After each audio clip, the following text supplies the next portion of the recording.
Hello, and welcome back to the Pure Nintendo podcast. This is your weekly dose of all things Nintendo. My name is Jemma, and joining me this week, I have my two excellent friends. I have Kirk. Welcome back, Kirk. Hello. Hi, everyone. Hello, and joining us again for the first time in a few weeks. Welcome back, Trev. Yeah, it's been too long. No nicknames this week though, huh, Gemma? Well, I just because you're both here. Too much pressure, huh? Come Too up with much some pressure. names. Too much pressure. Yeah, too Yeah, much there are pressure. only so many K and T words, and coming up with all of them at once, all those adjectives, it's daunting. Yes, it is daunting. But you are the excellent friends, so that's your adjective this week. Excellent, both of you. So Perfect. yes. Welcome. And thank you, listeners, for joining us again this week. We've got a nice full show for you, lots of news tidbits to talk about, including the recent Nintendo Direct, some updates to Nintendo Music, a few other trailers, as well as the games we're playing. And Trev, in particular, has some exciting ones to talk about that we're looking forward to. But let's kick things off with that Nintendo Direct. And it was a special Direct focused entirely on Super Nintendo World. So, did you guys get a chance to watch this? I think it was about 11-minute Direct from Miyamoto during the week. Did Trev and Kirk get to watch this one? I did. Yes, nice. And Kirk? I did not, but only because I just didn't have a whole lot of interest. My apologies Oh, to, I- I thought because you'd been to Super Nintendo World, you'd have more interest than well, others. you know what I think it is, and everyone can go into more details since I didn't watch it, but like every theme park in the world kind of has a jungle theme. And that's sort of Mhm. what this is, right? So I was like, bring me Pikmin. If you give me like a Pikmin world where I can walk around and be like this tiny dude amongst all these Ooh. giant flowers and stuff, that would interest me. But otherwise, yeah, I've seen it. Now that would be cool. That would be very cool. I hope Yeah. they do that now that you said that. And You could Miyamoto have giant is mascot characters attack you. yeah, yeah. And because, Miyamoto loves like, Pikmin is one of his, little creations and one that Yeah. he's quite fond of. I could see that in his in his future, in our future. Now I'm gonna want that. Oh my gosh. Can we put that on your thing for next year, Trev, your predictions? Wait, Um, who does better, you or Justin? Whichever one of you hits the most will let you do the prediction for Pikmin. it's Yes. usually Justin who's got the Okay. leg up on me. Yeah. But we'll have to see how Yeah, last year's we'll predictions played out. I kind of forget what I predicted, so we'll find out in yeah. a little bit. All I remember was Dr. Mario. So, I still yeah. got a little bit of time, maybe for an eShop kind of Yes, quickie exactly, release. exactly. But the direct, it was super cute actually because it was presented by Miyamoto-san. He's obviously what I was going to say the darling of Nintendo. That sounds a bit trite, but he's obviously been with Nintendo for like 40 plus years. He's the creator of Mario and Donkey Kong and Pikmin and the others. And he's just awesome. And he's just got this big smile on his face and he's taking us around the park. And we get to see all of the different things. And Kirk, in particular, I thought you'd be interested in the food because I know when you went to Super Nintendo World, you tried the food at the Toadstool Cafe, and you Yes, were loved right it. into the yes, and they have new food for the Donkey Kong Country area. So the whole direct is about Donkey Kong Country area, as you said, it is jungle themed. It looks really neat though. It's if you've been to Super Nintendo World, um, when you walk in, it's astounding. It's like you're in Mario's world, right? It's pretty cool. And now they've added, and when I was in Japan earlier this year, I did see Donkey Kong World in the corner over there. And I didn't realize it wasn't open. So I walked over there. I'm like, oh, how do we get in there? And it was under construction, obviously. So now it is opening. It's coming on December the 11th. So it's only a few weeks away. Mm. They're bringing it also to Florida, I believe, in 2025. They're opening a whole Super Nintendo World there as well. So this will make it the third park, right? I guess because we've got LA, Tokyo, and then Florida will come, and that will Mhm. also have apparently both Mario and Donkey Kong right from the outset. I don't know whether LA has Donkey Kong. Do we know that? I didn't look into It that. didn't when I was there. Um, it Hmm. didn't have Yoshi, or there was that Yoshi ride that wasn't there either. So it was already kind of Ah, a minimal version of what right. we were seeing elsewhere. Yeah. Okay. I didn't get to go into the Yoshi ride, unfortunately. I had to choose between Mario Kart and Yoshi because the lines were, were just too long. So we Yeah. chose Mario Kart, which was awesome. It was really cool, and it gives me a good reason to go back and try it again. But yes, there's another ride in the Donkey Kong Country area, excuse me, which Miyamoto, showed they teased, right, Trev? They didn't really they didn't give it away. I guess they wanna Yeah. save some surprise, but it looks like a Well, roller there's only coaster. so much you can show in what 11 minutes. I mean, Yeah, so yeah. And considering you took us around and showed us, one of the game like because it's very interactive, the park. Even the Mario section, you do all these little activities. You got the power band. You really need to get the power band, right, Kirk? You have to get that. Yep. I don't know why you go without without it. It's very, very interactive. You collect coins and things in the area. I don't know what you'd collect in the Donkey Kong area, whether it's coins or maybe it's bananas or whatever. I don't know what you're collecting in there. bananas. Yeah, Yeah, yeah. I would think because he was showing off Donkey Kong's kind of stockpile. Yeah, yeah, yeah, exactly. But it just looks so fun and so cool, and it looks like you're in Donkey Kong's world from the video. Like it's huge, like a huge set. Um, yeah, it looks pretty amazing. I'm more of a Mario fan than Donkey Kong, so I would definitely love to see the Donkey Kong section. Of course, I'm a fan of Donkey Kong Country, etc. But yeah, now that I've got Pikmin in my head, that's what I want to see. So what were your did anything catch your attention in particular, Trev? Yeah. Well, it's funny you're talking about you feeling like you're in the world of Donkey Kong, and obviously, maybe your first impression is it's like Donkey Kong Country, but I was watching Miyamoto play the bongos, and I'm like, "Ooh, Donkey Mhm. Konga!" Like back from the GameCube days. Yeah, yeah. When they had those cool accessories, and probably showing my age a little bit with that, but um, I thought it was neat. As I was watching, I was mainly thinking if I went there, like where I'd be snapping photos. I'm like, Mhm. I'd love to pose, and get a photo of me by this barrel or get a photo of me by the pile of bananas. And maybe it's because we're recording around dinner time too, but I'm thinking of like what they show, like that Donkey Kong hot dog and it had like Oh, avocado, like yeah. ketchup or something, or I don't know what it was. Like that looks pretty good. It's probably like $10 a dog, but Mhm. vacation. $10 a dog and 2 hour a wait. Yeah, Probably. yeah. The wait time is pretty Yeah. extraordinary.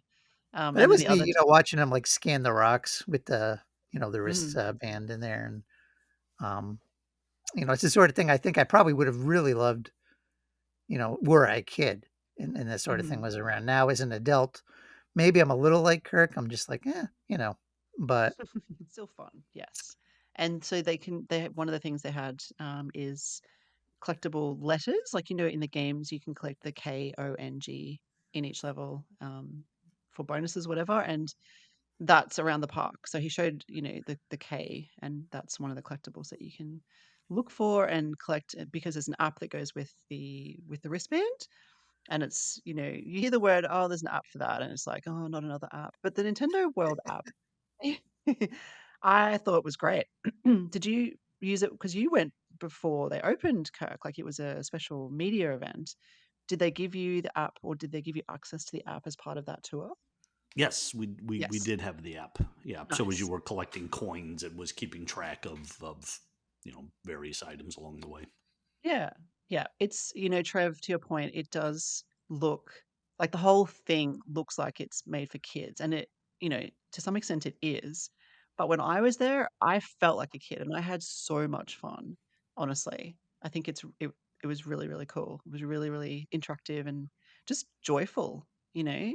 It was just that there were a lot of people. That was the only, the only downside was that there are a lot of people. But because the rides in particular have very long wait times and even the food, but there are so many interactive experiences that you do get a chance to move around and try those pretty easily.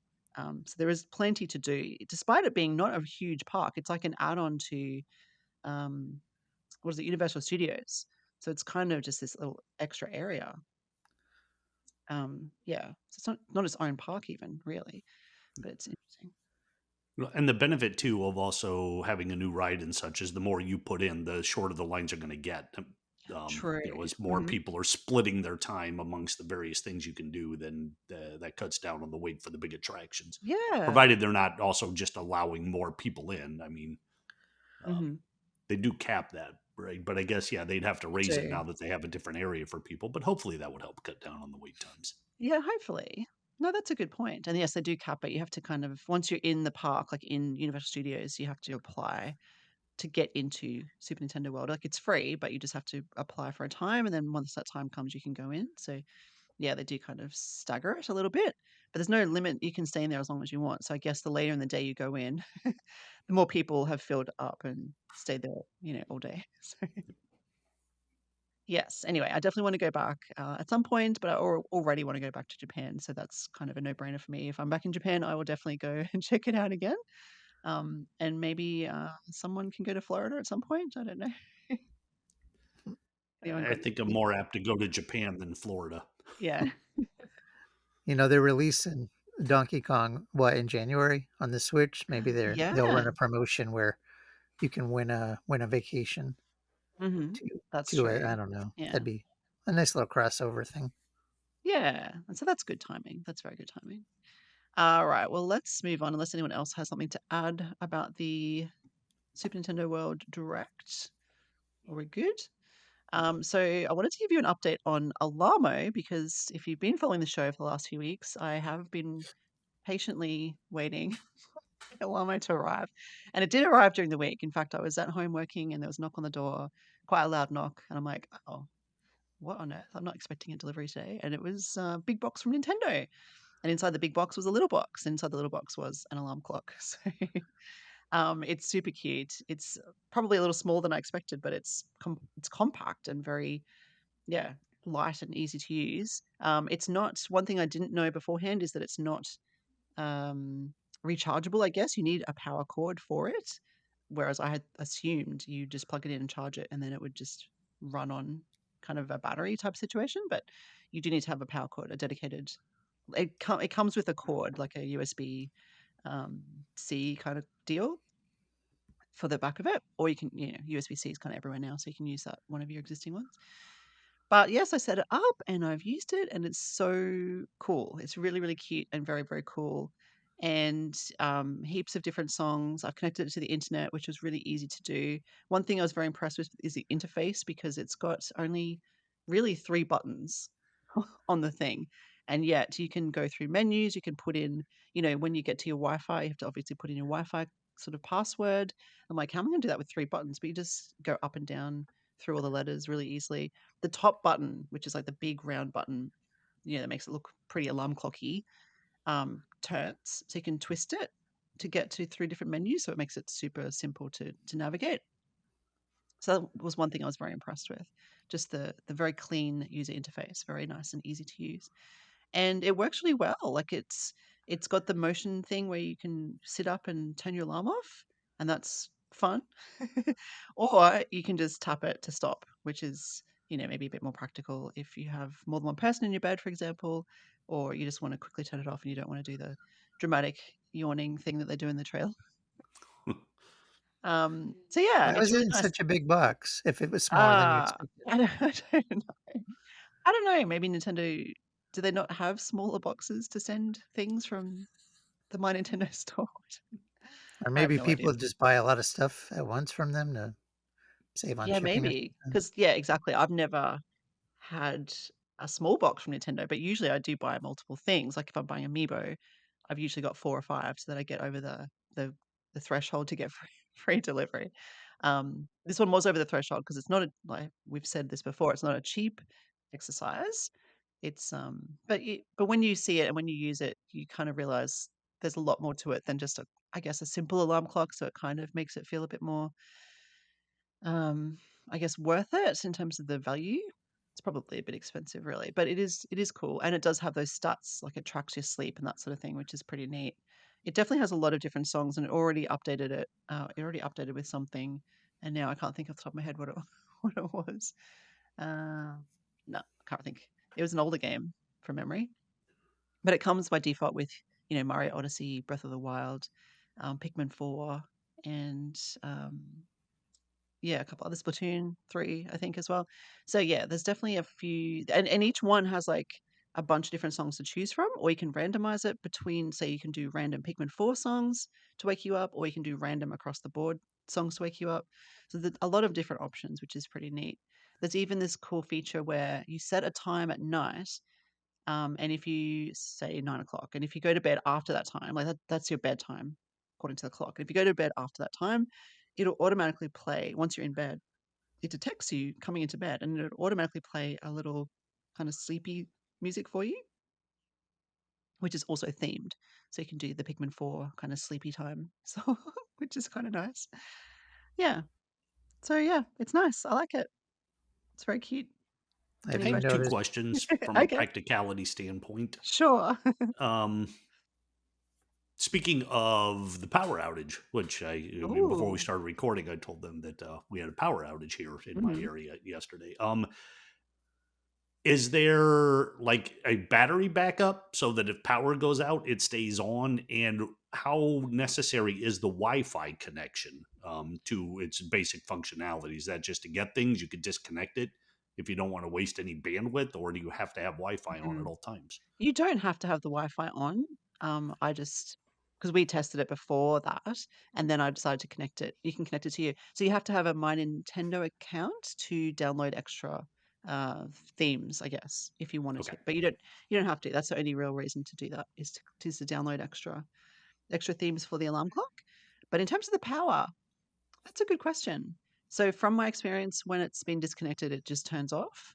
But when you plug it back in, it remembers where it was. So it's good in that sense. Like I was halfway because I brought it to my desk to plug in, to thinking I had to charge it before I realized it needed a permanent power source. And it turned on and it went through the demo, and I'm like, oh, it wants me to lie down on my bed, but I'm at my desk. What do I do? So I unplugged it and moved it to my bedroom, thinking I would have to restart the whole thing again. But when I plugged it in, it just continued from where it was up to in terms of that kind of setup kind of mode, if that makes sense. Yeah. Yeah, it may Yeah. have an internal battery, or maybe it's grabbing the time. Did you have to set the time, or did it grab it when you connected to Wi-Fi, and like your You phones do, for can example? Yeah, you can do both. So you can set it manually, which is what I did initially, and then you can, once you connect it to Wi-Fi, you can get it to just look up the time automatically. So, yeah. So it is like a smartphone in that sense as well. So, yeah, it has a lot of features, which makes it, yeah, like I said, a bit more worth the money, I guess. It's pretty robust in that sense. Definitely a lot to it. Mm. How boring am I that we're talking about the Nintendo clock with all these like Nintendo characters and music and funky features, and I'm worried about the battery backup? It's a good question. It is a good question. And the interface shows the time, obviously, which, is pretty handy because at night I don't have a clock in my room. I didn't previously. And so this is also pretty boring, I guess. But I used to just have to look at my phone, and you go press it and look at it. And you feel like, oh, that's kind of waking me up a bit. But now I can just look at the clock and it's kind of there. And it has this very faint, it's not too bright or anything. It's not disturbing my sleep. It's just like a nice, because I've got the Pikmin theme, it's like a nice green time. And I'm like, oh, it's 4 a.m. I've still got 3 hours of sleep. That's nice. And Ochi's there and he's sleeping on the screen. So yeah, it's cute. It's very cute. Glad to see Ochi's doing well. Yeah.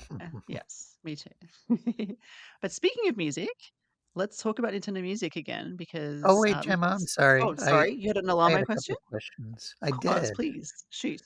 I was curious, like, and maybe during the honeymoon period here or where the novelty is really fresh, are you Mhm. finding yourself, like, going to bed earlier to, like, play with the clock, or have you noticed, like, you're sleeping differently to try to I don't know. Have you noticed any change? Yeah, not really, because I guess that my bedtime is kind of I've got kids, so it's sort of dictated by that a little bit. But as a family, especially my youngest son, he's definitely interested in doing that before bed. So in a way, I guess, yeah, like he's been pretty keen to play with it as well and try the different Pikmin songs, and see what Ochi's doing on the screen, and definitely trying that, bedtime music. So setting That's that cool. bedtime and trying to get to bed after that time, like, just after that time so that you can hear that song play. So, yeah, I guess there is that. There is a little bit of that at the moment, and maybe, like you said, it's just a novelty honeymoon period kind of now, and we'll see if that lingers. But for now, yes, it's definitely an interesting feature that we're keen to try. And Cool. how is, like, the build? Because it's you have it in the bed, right? It's not like you can put it just on, like, your end table, right? It has to be in the bed?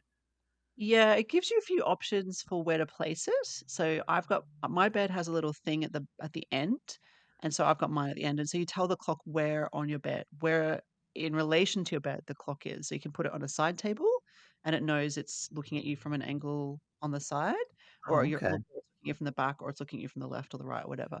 So there's a few different options there. Um, I don't know 'Cause if I'm the end. envisioning, like, if I got one, like, if my wife, like, flips over or the cat jumps on the bed and I'm like, you know, something crazy Yeah. happens, I get restless leg and I'm like, "Oh, no." So Yeah, but it doesn't do anything during the night. Like, I get up during the night, to let the dog out of the bedroom or whatever, and it doesn't like, the clock doesn't do anything, it doesn't make a noise.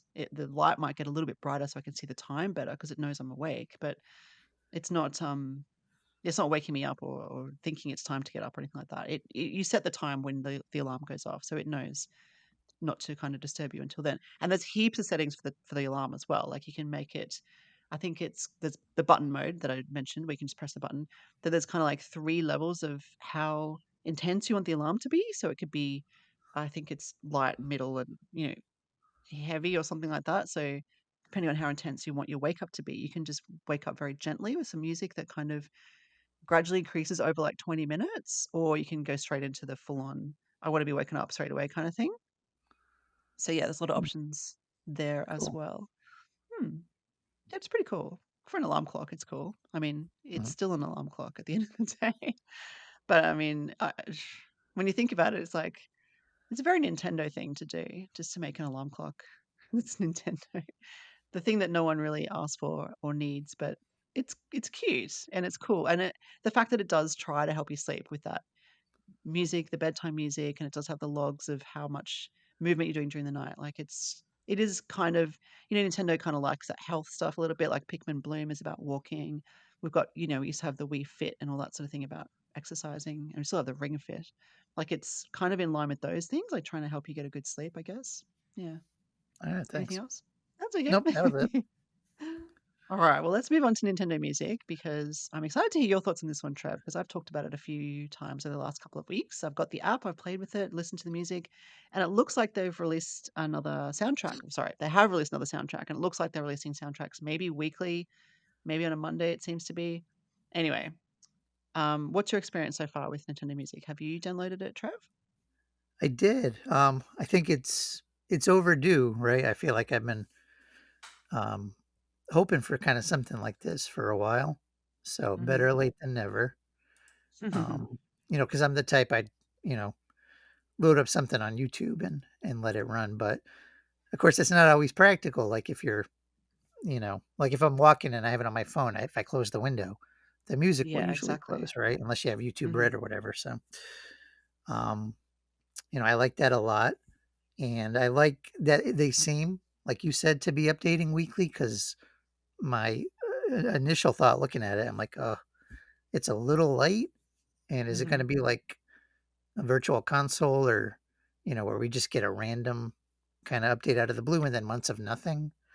So, I hope they continue with that, but it's pretty cool. My highlight thus far, and not to knock Wii Sports, which is new Hmm. and great, but I picked one of the playlist, I think it was Break Time, and they brought back music from the Wii Shop channels, like the Oh. Weather Channel or the Photo Channel, which, the news channel, admittedly, things that were not maybe terribly popular, because first of all, they weren't games, and Hmm. secondly, they've never really been brought back, so, a lot of people probably forget about them, and those musical tracks have been lost for, like, a decade more, but I heard that, and I'm like, because I wasn't looking at my phone when it clicked on, because it was just running through a playlist, and I'm like, "Okay, I recognize that's Animal Crossing, that's Mario Galaxy," and I'm sitting there, and I'm like, "What's this tune? I know this tune," and I couldn't place it, and then I looked, and it was, like, the Wii weather music, and I'm like, "Oh my goodness."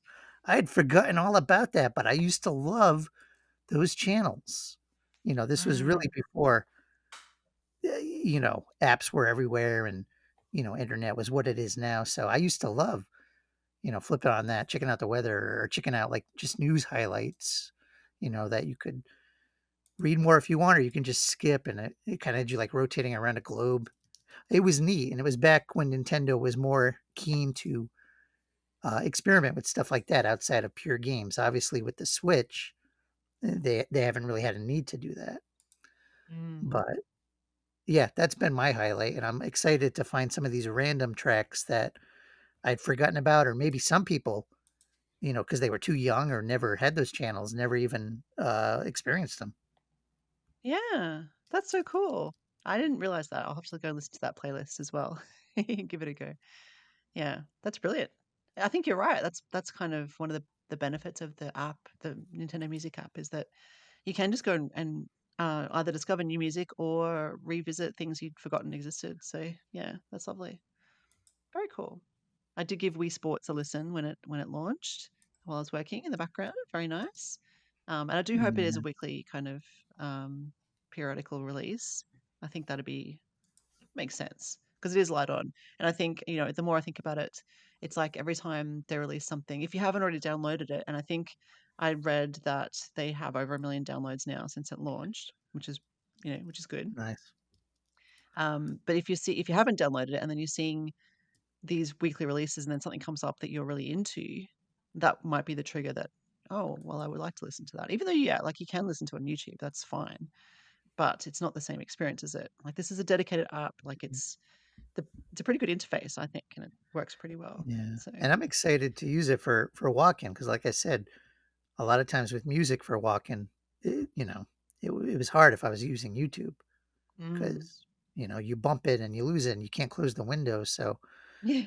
um, but with this, and they even have like pre-selected playlists for for specifically for walking or even Mm, running, which I haven't I haven't really ran in a while, but I'd be curious to see like how intense those music tracks are.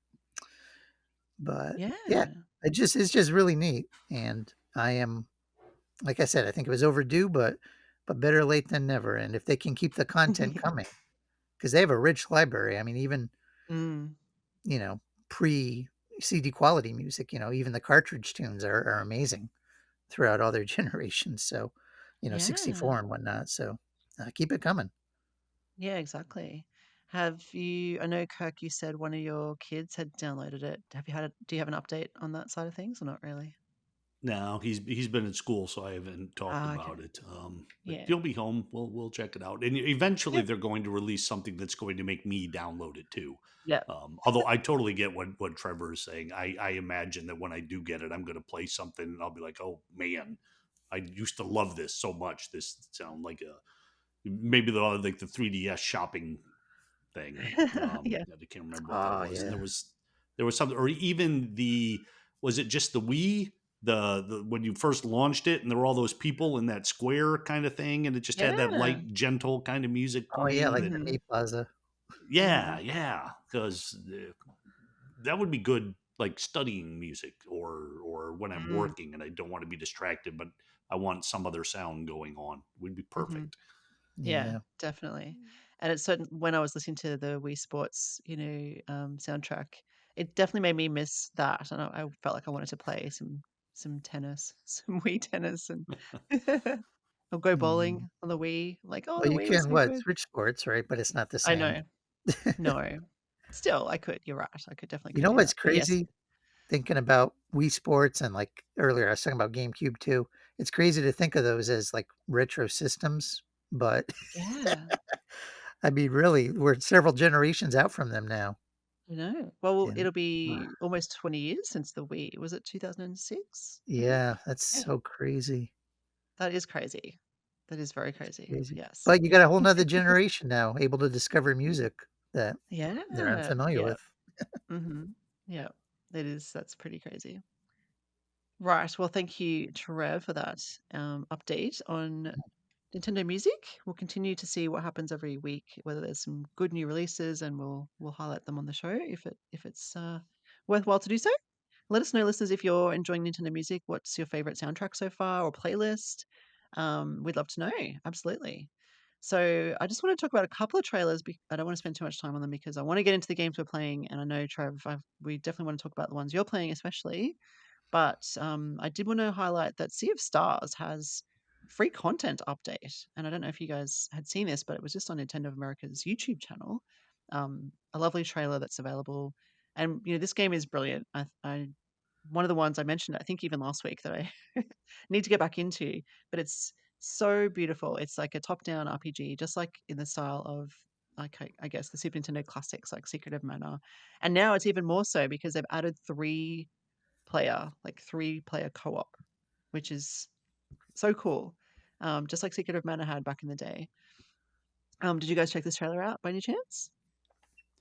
I did, yeah. I watched the trailer because I love the game so much, and I thought, yeah, Yeah. it looks really cool. It made me wish that I had people with me who were into Yeah. this kind of game too, so I could do the 3-player co-op. But Oh, my Yeah. family doesn't get into this style of game, so it would just be me. But it looks great, and like you, I'm looking forward to hopping back in, and because I never completed it. mm, Um, and now I'm going to have incentive to do so. And I should also say we never reviewed it, but Bill Steidler is taking it for us now and reviewing it with the DLC in one package. So Is this the watch Pure Nintendo DLC? for our review. Yes, absolutely. Is this the DLC we were waiting for Bill to review? Yes. Yes. For Okay, like a great. year. Oh, that's good. Yeah. Yeah. Yeah. Yeah, I thought it was coming sooner when we worked with them to get the code. So Bill's Mm, ready to go. I mean, he's been playing it, and now that it's nice. dropped, we can finally push that out. Yes, excellent. And it's free. So if you have Sea of Stars already, and you're listening and you're wondering what this is and what it means for you, it's a free content update. So no reason not to get it. I'm the same as you a little bit, Kirk. I don't know who will play it with me. I'll probably try to convince my kids to do so. They haven't really experienced this type of game before. They've seen me play this game.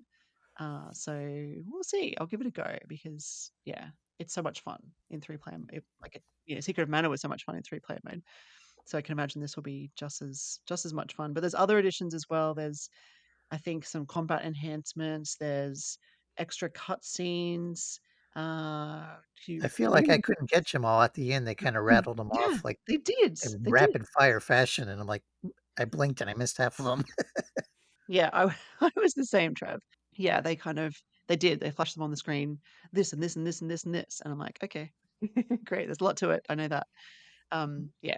Anyway, lots of enhancements, lots of extra little tidbits. They mentioned something about the do they call it tutorial or the intro or something? That opening section has been enhanced somehow. I don't know what that means. They've made it easier to get into. I thought it was fine originally, but they've done something to that intro kind of gameplay style or elements to make it even more engaging or fun, I guess.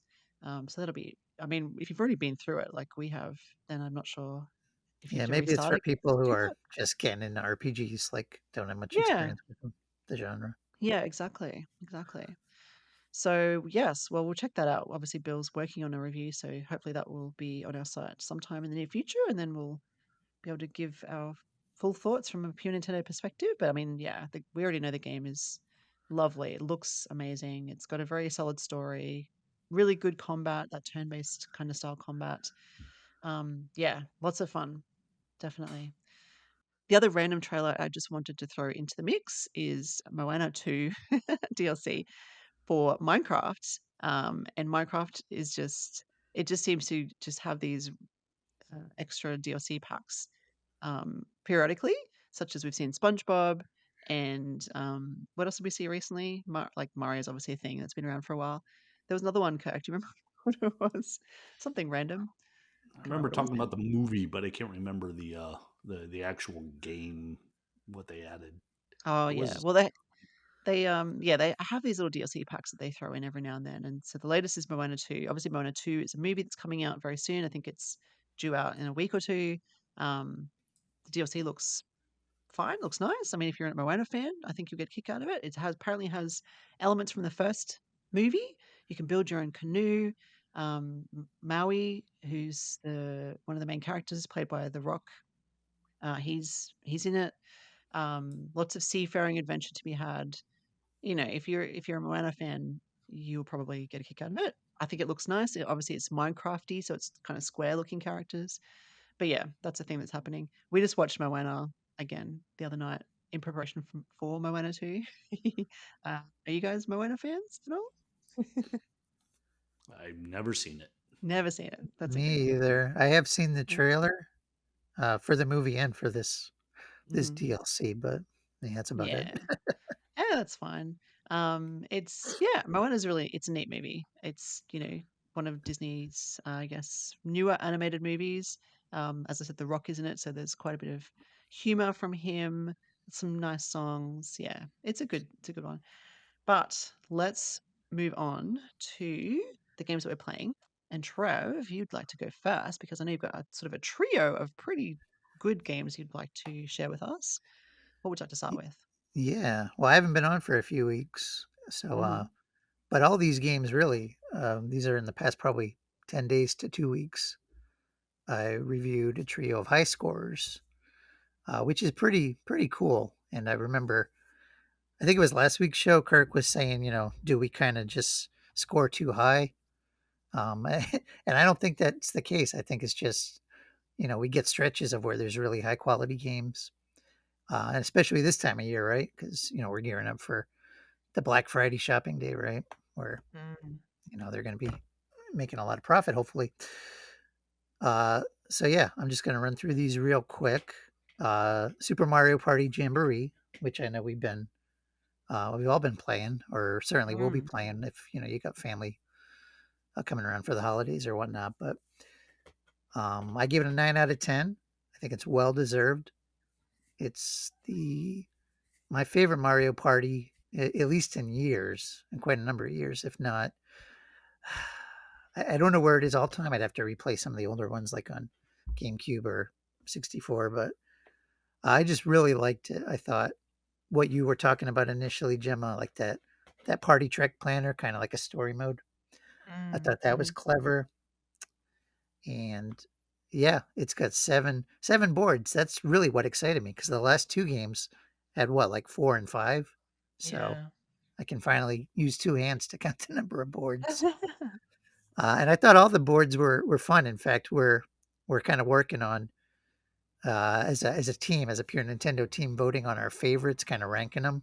And I think that'll be tough because even my seventh place board is still going to be pretty darn good. So Mm. I'll be curious where we land on that. But um, yeah, great game, and definitely all these games are probably going to wind up in my top 10 for the year. And in the case of Mario Party, probably top 5. So I definitely Yeah. recommend it. Yeah, it is really good. It's excellent. I still have one board to go, Trev. I haven't got to the final one, the Bowser board yet. Ooh, So I've that's got a good got one. one, yeah, got one left to enjoy. So yeah. But yes, you're right. They're all great. What's next then? Next, I'm going to talk about this, my most recent review. I think this came up maybe 2, 3 days ago, but it's Tetris Forever, which is Digital Eclipse, their Gold Master series. They kind of have those interactive timelines. And I think I've reviewed all of them. It kind of unofficially started with the Atari 50th collection, and then there was a Karateka, and then the Jeff Minter one, and now this one. And as somebody who just loves video game history, as a journalist and somebody who's been playing, for decades since I was a kid, I soak up that approach. They have like a film and, uh, scans of press advertisements, different things, commercials, whatever. But that's really the highlight. It's more so than the actual games because the game collection, even though it's got almost 20 versions of Tetris, there's a lot of licensing snags and some other curios. So you're not going to be playing Tetris on the NES or Tetris on the Game Boy or N64. A lot of the ones I know as a Nintendo fan, GameCube, whatever. But there's still plenty of Tetris to choose from. There's some fun imports. There's Hatris, which isn't even a Tetris game, but it was kind of Lexi's follow up, and I think that's a little underrated gem. I had never played it, and I had a blast with it. So I think if you're a fan of the series, you're gonna want this game. If you're a fan of Tetris, you'll still want the game. And yeah, 8.5 out of 10. Wow. So the original or the NES version, not that's probably not the original, but the original for a Nintendo system is not in this collection? Unfortunately, and that's probably the biggest issue I have with these Goldmaster series is there's a lot of licensing snags, and the way they present it, sometimes they raise expectations that they just can't match. Mm. Because if you're a Nintendo fan, you play in Tetris on the Game Boy, Tetris on the NES, maybe Tetris Sphere on the N64, or Tetris Worlds on the GameCube. And this kind of caps you off. It goes from like the mid 80s to the late 90s for a lot of Tetris games that are just variants of ones that don't have any nostalgia for you because they Mm. were only in Japan, or they're just so old. Not that Tetris wasn't always fun, but it's been really fine tuned over the years. So I got a kick out of seeing the original green looking Tetris on a Russian PC, but it's not the sort of thing I'm going to want to play over and over. I play it once or twice and be like, this is cool. And then I'm going to move on. So, but maybe DLC, maybe DLC. I don't know. They got Yeah. the Atari 50 has had some DLC. So never say never. And of course, the Nintendo Tetris games are on Switch Online, or will be on Switch Online shortly. So, Yeah. So which is the best version that you would come back to in this collection? oh, in this collection, Mm. ironically, I got to say Tetris. it's Right. it's Yeah. for Tetris game. I'd probably say Tetris Time Warp because that's the all new one, and that's what really makes the collection feel fresh. And you kind of jump in between different Tetris errors, which I get a kick out of. Um, but yeah, Tetris is just a lot of fun, and it was one I remember as an NES kid, but I never played it, and it was my mistake. But I really got into it, and that would be the game. It's like Tetris with hats, but not really, but sort of. Sounds cool. I've never heard of that one. I'll have to check it out. Yeah, it's a lot of fun. I think they have 3 versions of that: GameCube, Famicom, and NES. Okay. Wow. Okay. Cool. Any All questions right. from Kirk on Tetris Forever? No, I Nope. think we talked. You know what? I do have one because we talked last week about there's that one screenshot where it's got 4 different versions kind of placed side by side. Is that an option in the game? Is it like a co-op thing, or is that just a screen they put together so you can see the different versions? Yeah, I used that in the review. I think that's in the Tetris Time Warp. There's multiplayer, which I wasn't able to check out as of yet. Although I'm sure I will soon because my wife, likes that, and we'll have company coming over too. They're Tetris fans, but yeah, I never really played Tetris kind of competitively, and maybe it's just because I'm not very good at it. Um, I don't know if you guys were there when we played Dr. Mario online, and I had I to really, was there. Yes. I had to really handicap myself to make it competitive. Yeah. Well, Justin was very good at that. So, Yeah, Tetris yeah. to me is like chess, where I think I get it, but then anytime I play anybody, they just completely trounce me, and I'm like, what am I not understanding with this system? That everybody seems to uh, be so much better at it than I am. I know. It's funny, they were showing. Like, do you guys remember? Was it a couple months back? Somebody, I think, like, kind of broke the NES game by maxing Yeah. out the score.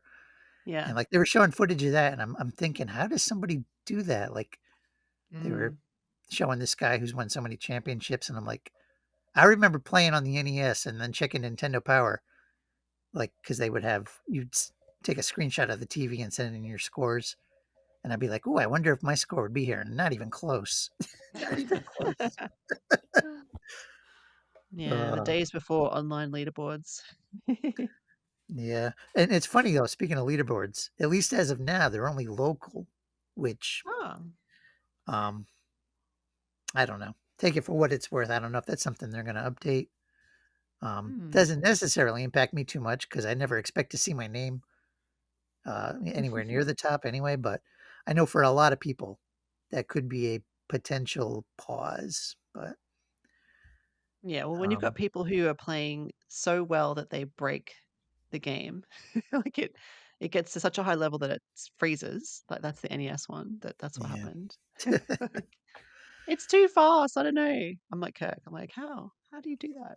yeah, I'm not bad at Tetris, but I'm not that. Like once it gets level 9, it's like it's pretty and that's fast. the thing. Like I'm okay. I mean, I've been playing it since I was a kid. I don't think I'm bad, but it's all relative, right? You Mm, watch these mhm. streamers on Twitch or on YouTube, and you're gonna feel like you suck by comparison, but compared to an average person, I'll hold my own for the most part. Yeah, that's true. Yes. Cool. So that's out now, and 8.5 out of 10 from Trev. You can read the full review on our website. And what is your third game, Trev, in your trio of high scoring games? Yeah. So last but certainly not least, and I'm gonna try to go fairly quick just because I am aware of the clock here. But a Broken Sword, Shadow of the Templars Reforged, which is a faithful update of the game that first came out in '96 on PC. I first played it on PlayStation, which was ported in '98, and this is a point and click graphic adventure, the best of the genre, in my opinion.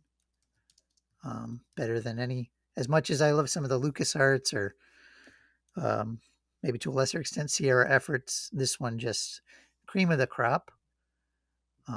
This setting, it's like a globetrotting adventure, and the voice work, the art style, like the puzzles, everything just kind of congeals into a masterpiece. I gave it a 10, which if you know anything about my reviews, I think I've given out one of the 10 in 11 years, and that was on A Link to the Past when it was on virtual consoles. So um, I don't hand that out lightly, but this is, yeah, I feel like I can't do it justice. But I hope if I can even get one or two people to check it out and really lose yourself in the story, because it's just so detailed and page turning, so to speak, and get lost in the atmosphere, the beautiful music, like everything about it. I really, and I did mention a couple weaknesses in the review, but that was me being so nitpicky. I couldn't even detract anything from the score. That's how well crafted it is. They took a game that was basically close to perfection and just polished it up even more. Wow. It does sound, the way you describe it, um, like it's worthy of that score. So, did it take you, I guess, were you kind of inwardly discussing with yourself kind of the score along the way? Like, or was it straight out of the gate, you're like, "This is probably gonna be a 10," and then by the time you got to the end, you're like, "Yeah, that's been reinforced," or was it something that progressed over the course of your time playing it? Like, "Yeah, this is really good, I'm really enjoying it, probably give it an 8 or 9," 'cause, you think in your head a little bit of a, even though when you first start a game, obviously you need more time with it, but you kind of get a feel of how it works, what it looks like, that sort of thing, the music. But then as you spend more time with it, that either reinforces that score or it goes up or down based on your experience. How did you find this as an example? Um, it was probably both. I mean, I don't think it's necessarily a good idea to go into a review thinking with a number in mind. Hmm. But obviously, in the case of a game you already are familiar with and have nostalgia for, it's probably unavoidable to an extent. Hmm. Um, I knew the original version for me was like a 10, so I was trying to look at, um, what does it look like in HD? What did they do with the art? Is it faithful to the original? How does um, things like that. So basically, every screen we went to, because I was playing with my wife, I would flip back and forth between the old graphical style and the new, and I would take screenshots from the Switch, and I would really like study them and compare, and I'd be like, wow, okay, look at that.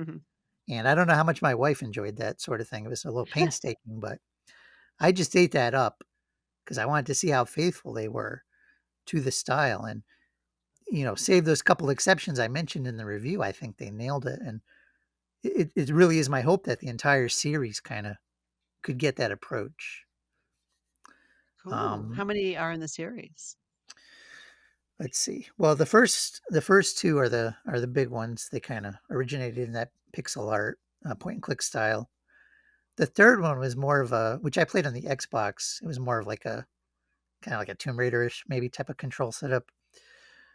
Never played the fourth one. They locked it on the PC, which is a shame because the games, found an audience on consoles. And Mm. then there's part five, which I reviewed for the Switch like 6 years ago. I think I gave that an 8.5. I might have scored that a smidge high. Maybe it's more of an 8, but so 5 games, and then there's a well-made fan creation as well. Broken Sword 2.5, I think it's called. So, and there's Cool. a And so sixth one that's being worked yeah. on. So Oh, okay. Yeah. And so number 5, was that the only one that ever came out on a Nintendo console until this version? This re-release? This kind that's of the only one HD? on Switch. Yeah. The original came out on the Game Boy Advance, Mhm. and then came out as a director's cut on the Wii and DS, which I think I mentioned when this game was first announced. And not that those versions are bad, but they based the director's cut on the GBA version, which had to be a little truncated because it's on a cartridge for a handheld. So Mm. those versions are not my favorites, but um, I definitely respect them for what they were able to do. So um, yeah, if you're a Nintendo fan, you may know the game from either the GBA or DS or Wii, but this version is the one you're going to want in your collection. And if you're on the fence, wish list it and maybe wait for a sale, but I would just dive into it. Cool. Very enthusiastic wrap up there, Trev. Thank you. And Hopefully I'm you've not converted a just few talking people. to our listeners. I'm talking to you, Gemma, Yeah. and you, Kirk. Yes. Seriously, get this game. You know what strikes me about this is it's very much the type of game I played in 1996 on my Mac, and there was a Mac version that was released of it. So I have no idea why I missed it. I don't know what I was playing, or not paying attention to at the time that this one completely slipped past me. Mm. Yeah. Interesting. Well, you Yeah. can make up for lost time, Kirk, by getting out the Switch and making Trev very happy. Mhm. Don't I don't have abuse much the hint time. system. Don't. I'm glad it's there for people who need it, but I almost wish I could forget the game and replay it fresh because now I know it Mm. by heart. So if you do play it, really think long and hard before you click on the hint. Yeah, okay. That's a good tip. Yeah. I'm a bit the same just generally with those sorts of things. Like, I want to work it out myself.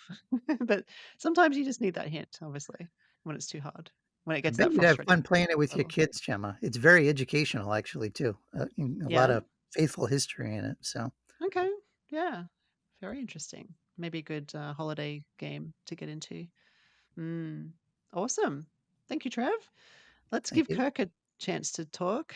What are you playing this week, Kirk?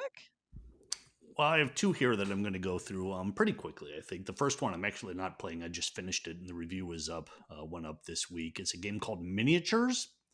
And as I mentioned in my review, take the title seriously because you can complete it in under 45 minutes. Wow. What? This is a very very short game, and it's priced accordingly. It's $6. Um, so take it for what it is. But Mm. it's weird. Like it's not even really a game. I don't want.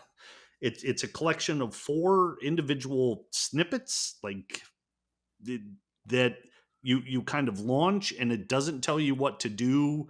You just sort of figure it out. I mean, you're not like just completely confused. It's like, okay, well, in one of them, the first one I did, there's like this boy. You kind of walk over to the window, and then the phone rings. You go answer the phone, find out your parents are coming home. You can tell the kid's kind of sad about this, and then you just start clicking around, and then things start happening, and then like a door will open. So you go click to the door, you go into another room, and things happen there, and it's the way the stories are presented, and the artwork, especially the artwork. It's very melancholy, and I think that it brings up issues or experiences maybe that all of us have had, and if you associate with it, then you're going to get into it. If not, then you don't understand what the point of the whole thing was. But it was captivating. There were two that I really really got into. One is it takes place kind of like in a sandcastle, and there are these weird little creatures, and they just want to play some music. This guy, like one of them, just starts banging on his hat to create a drum, and another person, I keep saying person, they're creatures, is kind of chasing down a flute, and you got to click around the screen in order to set it up so that he's able to get the flute. Um, And then of course the other three are nothing like that at all. So it's just this weird collection. You play it, and whether you get into it or not is going to be completely on what experiences you have and maybe how empathetic you can be for people who are longing for something that's really Hmm, what it seems like it was. interesting. A different style, at least, I guess. It stands out Mm. by the sounds of I remember I Yeah. was proofreading it and I'm like, what is this? Like, I couldn't, it. even after I was done reading it, I'm like, I'm not sure I still get it. Yeah. And I think that's the point. Like I kind of focused, I made the review that way for a reason, because the whole time I was playing it, I thought I don't fully get the point, but I think I do. And there you go. Miniatures, there you go. It Yeah. sounds intriguing. Um, Absolutely. yeah. So, It, plus I want to highlight, I love that there's a game out there that you can finish in under 45 minutes. I am happy to pay $6 for 45 minutes of entertainment, yeah, as opposed to $60 for 140. Some games I just, I want to play it, have the experience, and move on. You don't have You to got to worry get about me off the finishing this one. RPGs, Kirk. You got to get off the RPGs. But I love them so much. yeah. There's just too many good ones. Yeah. In fact, speaking of RPGs, that's kind of what I got going on here in my second. I mentioned before that I was going to start playing Xenoblade Chronicles 3 again. Hmm. I started it. I got about 10 minutes down the road and I thought, no, I really don't want to spend another 150, 60 hours on a game at this point. Yeah. When there's so much that I've already done. Eventually I will. But so instead, what I did was, for my birthday last year in March, one of my gifts was a game called the Dio Field Chronicle. Um, it's a Square Enix JRPG. Although it uses a different battle system. It's more of a real time battle system. I asked for this because I was playing Unicorn Overlord at the time, which I absolutely loved, and I know that Dio Field Chronicle kind of had the same feel to it as far as the gameplay because I had played the demo when it was released. This game came out back in September of 2022. But I didn't play it because I had other things to do. I finished Unicorn Overlord. I had reviews, so I finally broke this game out, and so I'm now 5 or 6 battles deep into the Dio Field Chronicle and kind of enjoying it too. Not a Yeah. great game. It ticks the right boxes. It feels kind of perfunctory in some places, but good enough that I'm happy with the decision to finally play through this game as opposed to starting one that I've already completed before. Yeah. Nice. Did we? So I'm guessing we didn't review that back in the day then, like back in the day We being did not. 2022, but okay. That's cool.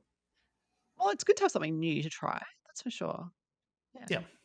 And maybe you can give us a sort of a review next week or when you've spent enough time with it just on the show, maybe if you want. Oh, sure.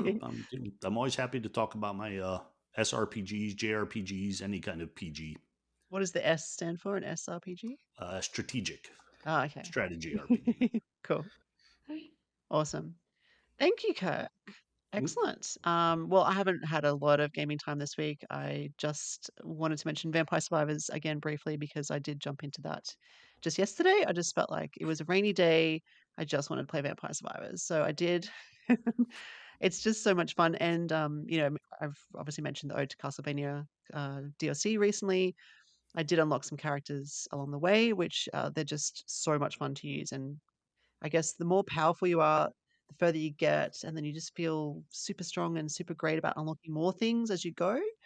So it's kind of that reward, that satisfaction kind of situation.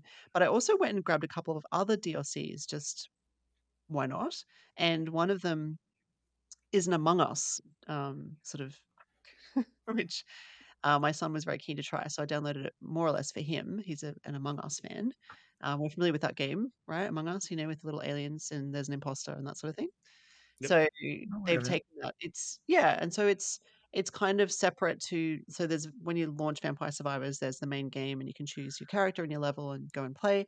There's all the I think it's called Adventures. There's another kind of mode called Adventure Mode, and that's where these DLCs come in. Or sorry, Ode to Castlevania is not an adventure. Ode to Castlevania is another level within the main game. But Among Us is like this separate version almost of Vampire Survivors, where it's like whole bunch of different levels, a whole bunch of different characters, a whole bunch of different weapons. And so you're almost starting from scratch in that you're back onto level one. You only have one character available, and then only certain weapons, and then you can go and unlock more. And we played through the first level, and it was super fun and super, you know, there's lots of little Among Us little tidbits and sort of Easter eggs and stuff like that. And the kind of evolution of the weapons is just amazing because the screen opens up on one side, for example, at one point and just sucks out all these enemies as if you're in a spaceship. It's just like there's giant flames that come down on the screen. I took some videos. I should post them. It's incredible. There's a lot going on. There's so much going on, but it's super fun. And so yeah, still loving my time with Vampire Survivors, of course. And that's the thing I love about it because it's not an expensive game, but it has all of the DLC that's also cheap. Less than $6, Kirk. Even it's like I think And you can play it for more than 45 minutes. you can, yes. In fact, the goal is 30, and as I've said previously, it's more than 30 because you have pauses every time you upgrade. Obviously, the timer stops. But yeah, and I just wanted to quickly just touch base on the Ode to Castlevania again because that level that I mentioned a few weeks ago, which is the Castlevania level, which is really big in scope, I spent more time because I was sort of just lingering outside the castle, just trying to level up kind of thing. But I actually went and explored properly and uncovered characters and uncovered bosses who help you level up faster. And it's like a castle, and you go through, and there's different pathways, and then at the end, there's a bit of a surprise. I don't want to spoil things, but it does go into 2D mode. So yeah, just like Castlevania, it's kind of cool. Like it stops being a top-down thing, and it actually goes 2D, like a platformer, like Castlevania, side scrolling, just briefly. And there's a fight that you have to a battle you have to do there. So something to try if you haven't already done that. Go ahead and conquer. Um, yeah, so we're sort of at the end of the show basically, but we just wanted to quickly mention a couple of big titles that did come out or are about to come out, which are on, I guess should be on people's. I want to say horizons, but that's not meant to be a pun. It's just Lego Ah, Horizon.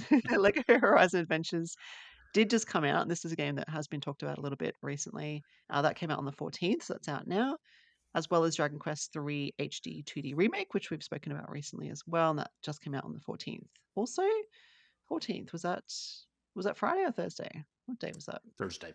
Thursday. So we're doing the Thursday thing again. But then there are two coming out this week, which is Stray, comes out on the 19th of November, and that would be Tuesday.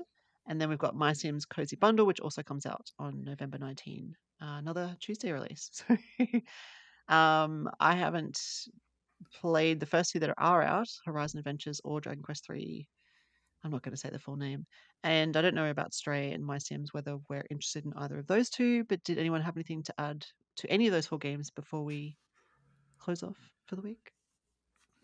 I think the one that interests me the most is Stray, just I thought you'd because say it's that. different from anything Yeah. I've seen before. Mm. But I don't know if I'm going to get it. Yeah. I'd sort of forgotten about this game. I just looked at the list, before the show, over the weekend, and this one was highlighted quite a few times, I think, in some Nintendo Directs of some sort, maybe the partner showcase, I'm thinking. I can't remember exactly. But it sort of fell off the radar a little bit because it did stand out even during those development kind of those previews, I guess, that we saw. And now it's coming out. So yeah, here it is.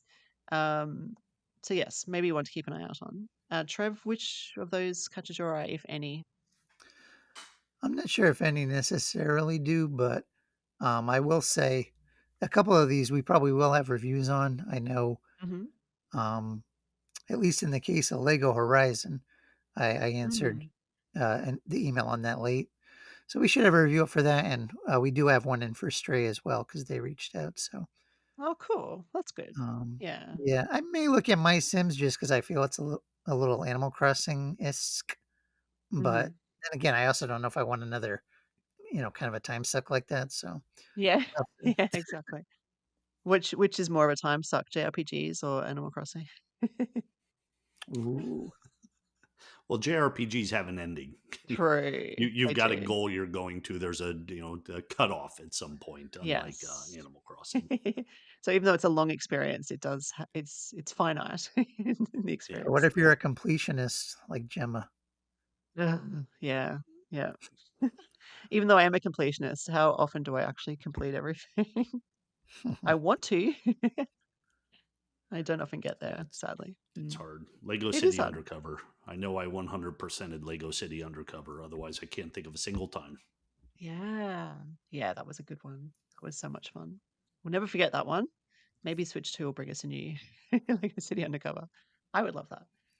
Anyway, any other comments on anything at all before we close things off for the week? Nope. Okay. Well, Nope. thank you so much for joining me again this week and bringing some joy to the world in the form of Nintendo talk. And thank you, listeners. We hope you found something interesting in the show that caught your attention, and we'd like to know your thoughts. Please let us know what you're playing this weekend, what you're looking forward to. If you could hit that like button on YouTube if you're watching us, that would be amazing. We really appreciate it. You can also catch us on X/Twitter or Blue Sky. We prefer Blue Sky. We do A lot of people prefer are Blue Sky. joining them. Yes, yes, a lot of people. Yes, head on over to Blue Sky. We are at Pure Nintendo. We are also working on our next issue of the magazine. I am so excited about the front cover, but I won't give spoilers away. But yes, looking forward to that one. Working on that over the next few weeks and getting that out towards the end of the year, early next year. So if you'd like to get yourself a copy of a physical magazine, we'd love to get it into your hands. Head on over to patreon.com/Pure Nintendo and you'll be in the list of recipients. So thank you for your support as always. Thank you both for joining me this week.